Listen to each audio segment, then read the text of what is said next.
All right, in this video, I'm going to be showing you a couple things. This might be a 5-minute video or so. One, how to set up a custom tracking domain. This will improve email deliverability, but is a little bit tricky to do. You don't really need to know why, just you need to do this for every single account. And I'm then going to run through the warm-up settings, how to set these, all of these settings, and then the warm-up filter tag, how to use this. All right, so let's start with the custom tracking domain. We're inside the new email that we created now under settings, and then it's giving us some instructions here. CNAME record, host INST, value I, proc, whatever. All right, so I'm gonna go ahead and copy that value, and then we are going to go back into the Google domain. So let me open this back up. We're gonna go find that where we purchased the domain, okay? Here is autoleadgeneration.com. We're gonna go to manage, DNS, and we're going to add a new custom record, create new record, and this is going to be a CNAME record, just like it told us, and the value is going to be here, and just like it told us, the host is going to be INST. So we're basically, creating a subdomain here. Gonna go ahead and save. Gonna copy that new subdomain that we created, put that right in here, and then check the status. Now, if it doesn't go through right away, give it a couple minutes. Sometimes when you change the DNS records, it takes a little while to verify. This one, it looks like, is verifying immediately. It found it, perfect. It's now adding the SSL. So you just need to sit here and wait for it to be done. I'm gonna go ahead and pause the video. All right, voila, everything is done. It's set up correctly.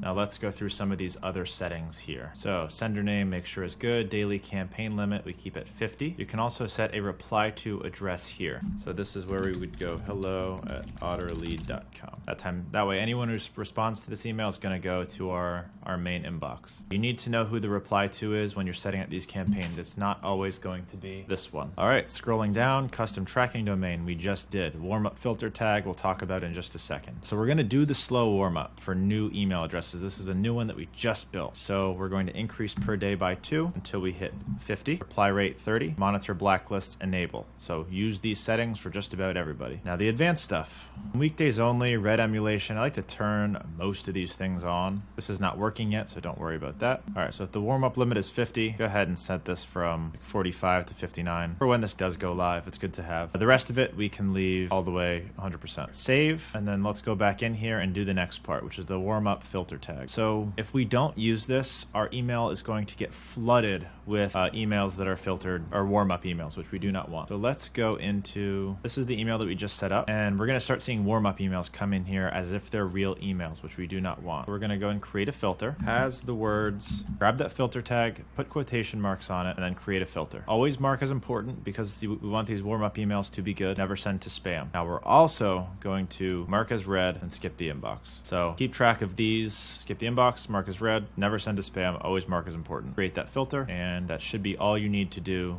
there. Now it's going to filter out those warm-up emails. Okay, now we're going to go ahead and enable the warm-up. Now it has started. Now you will see a couple of things here. How many warm-up emails are being sent, how many are landing in the inbox, how many are being saved, and the email health. The warm-up email score should always be 100 before we start. Now we want an email to be warming for 2 whole weeks before we start sending from it. For some reason it's saying custom tracking domain is not active. Where is that? All right, so make sure that it is active. For this one, I don't know why it didn't save, but now I have an opportunity to go fix it and show you some troubleshooting. Looks like a bunch of stuff here didn't save. The reply to. You may have to save these things individually. So you know what happened? I probably have to click enable before we set the settings. So sorry about that, but now we get a chance to troubleshoot and fix together, which is where you'll get a lot of value. And remember what the tracking domain was. Okay, cool. Verified it quickly. Keep saving just so it doesn't happen to us again. All right, it says saved. It says enabled. Now let's get out of here and see if it worked. Cool. Good news is the tracking domain went away. All these settings look like they're still good. So in the future, enable and then set up the settings. All right, sorry for the long video. Hope that was helpful.